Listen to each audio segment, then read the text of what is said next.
and welcome to the news updates on AFRICUNIA TV. My name is Deborah. Our first off is Ivory Coast, where the former Ivorian president, Laurent Gbagbo, on Sunday launched a new political party, the African People's Party Congress, which marked his return to the forefront of the political scene after 10 years of absence. Gbagbo was elected the head of the PPACI by some 1,600 delegates on Saturday night as he seeks to reunite the left and use the occasion as a springboard to the 2025 presidential election. And moving on, it has now been 1 year since a youth-led mass protest movement against the hated police unit, the Special Anti-Robbery Squad, SARS, spewed over its wider anger and calls for better governance in Nigeria. The anger turned into mass protest and unrest and ended abruptly after the deadly shoot of unarmed protesters on October 20th in Lagos Lekki toll gate. At least 12 persons were killed there, according to rights group Amnesty International, a claim that has been disputed by local authorities. Organizers have been mobilizing online for a protest to coincide with the Lekki toll gate shooting, while police authorities in Lagos, Abuja and other states have been issuing warnings against the anniversary protest, asking them, that is organizers, to halt the plan. And more updates from that story, 1 year after what victims described as genocide against EndSARS protesters. 300 of them are still in Kirikiri correctional centers in Lagos prison. The victims were arrested on October 20th, 2020, when soldiers stormed the Lekki toll gates in Lagos and allegedly shot at protesters who had gathered that Tuesday, following a movement to end the excessiveness of the now disbanded Special Anti-Robbery Squad, SARS, and armed the police formed in 1992 to combat armed robbery and other serious crimes. According to an activist and a coordinator of Coalition for Revolution in Lagos, Banwo Olagokun, there are 311 protesters who should be released unconditionally. And moving on, hundreds of Sudanese protesters took to the streets demanding the dissolution of the transitional government, saying it has failed them economically and politically.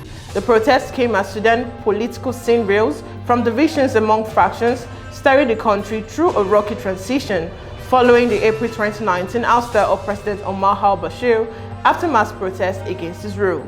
And also, the former Verdean Prime Minister, Neville, won the presidential election in the fourth round on Sunday in this archipelago, cited as an example of democratic success in West Africa, according to provisional results published on an official website.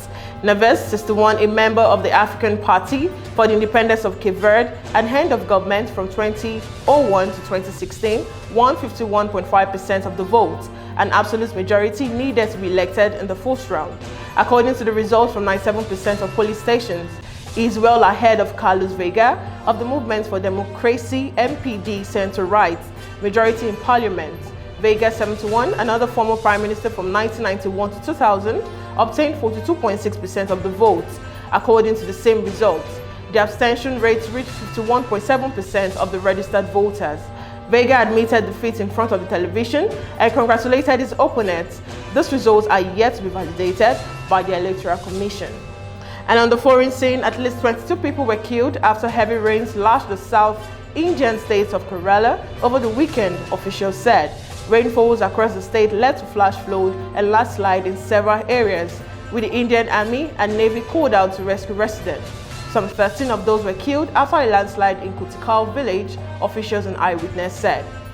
And more stories from the foreign scene, a notorious Haitian gang known for brazen kidnappings and killings was accused by police Sunday of abducting 70 missionaries from a US-based organization. 5 children were believed to be among those kidnapped, including a 2-year-old. Ohio-based Christian and ministers said the kidnapped group consisted of 16 US citizens and 1 Canadian for a total of 5 children, 7 women and 5 men. The organization said they were on a trip to visit an orphanage. And we move to the sports scene, where England are expected to be ordered to play at least 1 home game behind closed doors when UEFA's disciplinary body meets to look into crowd trouble inside and outside Wembley Stadium at the Summer Euro 2020 final. There were serious disturbances when England played Italy on Sunday, July 11th, as ticketless fans fought with stewards and police officers and forced their way into the stadium. Also, Nkwocha may have made history as the first female coach of a top-flight men's team in Europe, but she does not regard herself as a trailblazer. Nkwocha is in caretaker charge at Faroe Island club who with just 3 points to their name are already consigned to relegation. The Faos club, one of the oldest in the country, added the reins to Nkwocha, who believes her background in youth coaching has prepared her for the additional trinity of leading a senior men's side. And last but not the least, in a scratchy or scattered assessment, Gary Neville described Manchester United performance this season as shoddy, adding that they are scrappy and scruffy to watch. It came after United's 29-game unbeaten run away from home in the Premier League was brought to a crashing halt at Leicester, with the Foxes coming from behind to win 4-2 at the King Power Stadium. O'Gunner's side are winless in the last 3 league games, with pressure further growing on the manager after an expensive summer of incomings. And that's all we can take on news updates. Do follow all our social media platforms to stay updated and connected to our news and programs. Subscribe to our YouTube channel, like, and leave a comment on the comment section. Once again, my name is Deborah.